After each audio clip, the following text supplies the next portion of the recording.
So we all know that Cinderella has one fairy godmother, but for the Norwegian Cinderella, she technically has 6 fairy godfathers. No, they don't show up in the story, but they are the pillars of the story itself. Let's start at the beginning with Peter Christian Asbjornsen and Jørgen Moe. Having backgrounds in teaching and in working in the church, both of them ended up becoming good friends for well over a decade. And even the gumption to publish something was based off of their personal passion for fairy tales, inspired by the Grimm's brothers who published their works 30 years prior. Asbjornsen and Moe finally published their Norske Folkeeventyr in 1841. It was a collection of over 100 Norwegian folktales and fairy tales, including not only original or more traditional versions of stories, but retellings as well. The cool part is that the Grimm brothers actually did eventually read the Norske Folkeeventyr, and they loved it. That's 2 fairy godfathers down and 4 to go.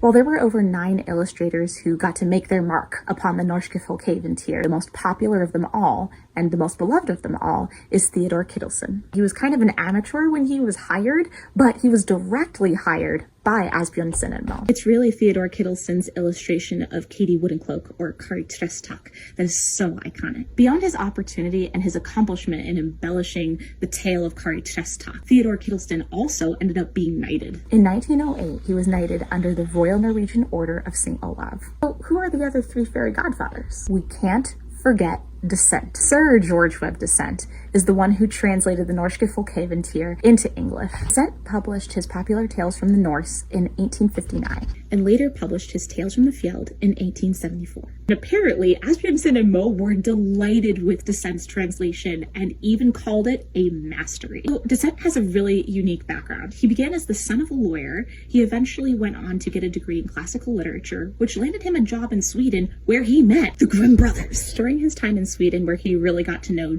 Jacob Grimm. Jacob Grimm is the one who told him, "You need to go study some more Scandinavian folk tales and Norse mythology." While Descent ended up following in his father's footsteps and having a shining career in the legal field, he didn't let go of his passion project, and he did continue to translate a lot of Norwegian works. And it's a good thing he did, because many years later, a little boy picked up one of those translations. It changed everything. I'll give you a hint on who it was. The little boy not only loved fairy tales, but grew up to really value and treasure them, which inspired his own written works. Fondly remembering the Norwegian tale of Soria Moria Castle, this writer created his own dwarven hall called the Mines of Moria.